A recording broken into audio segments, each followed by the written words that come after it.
kalaban natin sila. Knowing talaga na every game talaga ng Petronas and Dreamland talaga sobrang ganda. And syempre, yung mga players excited din. So medyo naging maganda yung game namin, especially dun sa Port Center na nakahabol kami na sustain namin yung mga lamang namin. Syempre, congrats kay Coco and sige, game. Thank you, Coach. And great Coco with 7 points. At this point, how well are you feeling with your Dreamland system, and especially getting this win against Petronas? I'm feeling much better every day, every practice. We're incorporating some new things every day. We're trying to run a little bit more back row. We're trying to connect a little bit more with the setters. And I feel great with the team right now, yeah. Thank you. And for Angela, you got to be like interesting, now the exciting starters. So you got a little bit very nice and you especially got to play so fans that also carry now the bus. Well, Coach Ruel told us to move forward talaga. We have to think of this game, just this game today. And yeah, it's always been a good energy coming into rivalry game in a way. And it brings so much memories and so much motivation whenever we play against Petronas. And that's why I think there are instances that we just wanna give our all, fight, because we wanna give them a good fight as well. Because it's always been it's always classic games with Petronas. Thank you. For Coach and Eliza, talk about lang yung pag-deliver ni Coco nung clutch ng court set. Ano lang yung masasabi niyo sa pinapakita niya, yung naging impact niya para sa team?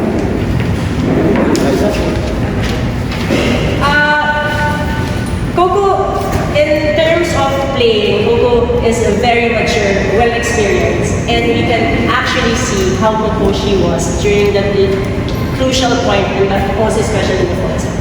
And it's just so nice to have a teammate who's like that, who can carry your whole team and actually bring the best out in all of us.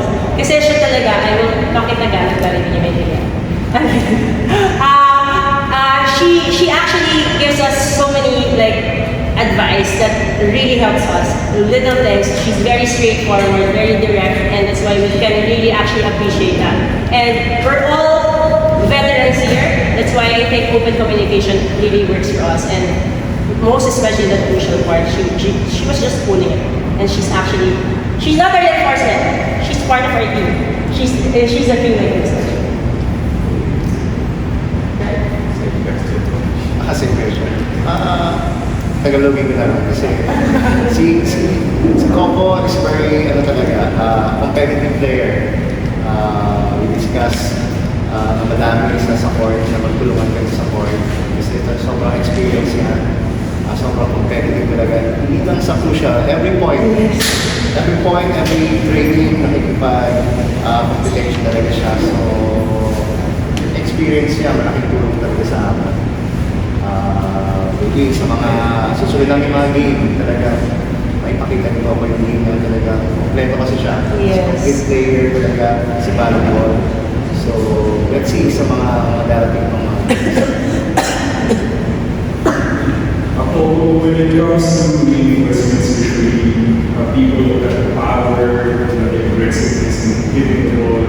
But especially in this game, we show court smarts is also a very important thing, placement and all of that. So, how much do you put the game on not only being a strong spiker, but also being a smart player altogether?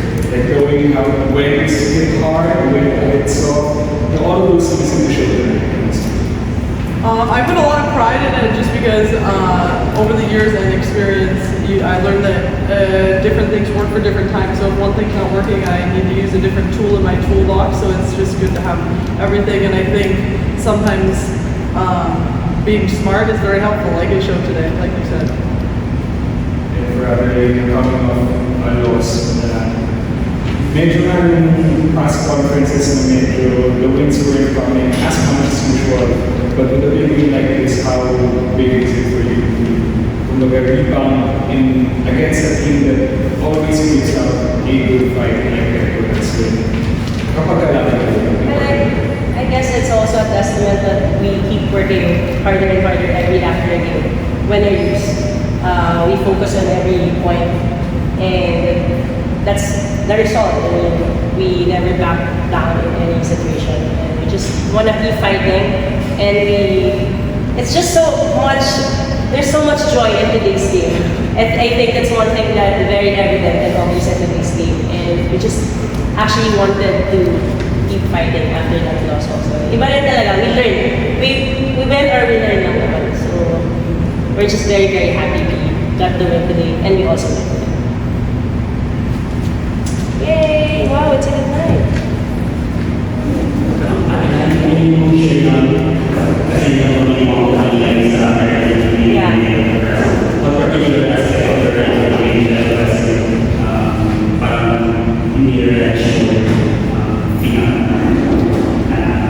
Honestly, it's just so nice. Whenever we play against Petronas, the crowd always is with us. I mean, every point.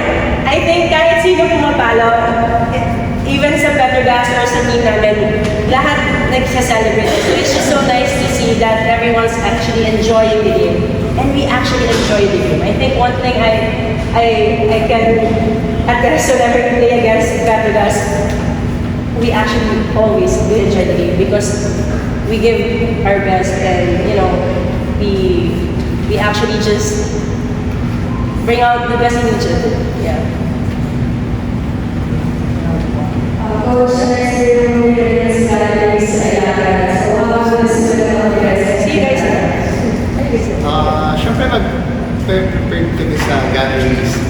Pero we train last Sunday. So sa tingin ko, we'll need ng rest tomorrow. Then maghanda kami sa Thursday. Thursday kasi ano namin. Hindi naman ito yung schedule din. Every team naman talaga nag-prepare kami sa lahat ng team. Kasi syempre reinforcement. Hindi ka pwedeng magpabayaan. So, pero yung win ngayon talagang malaking gulong sa amin before kami pumunta na sa Meron. Thank you, guys. Thank you guys.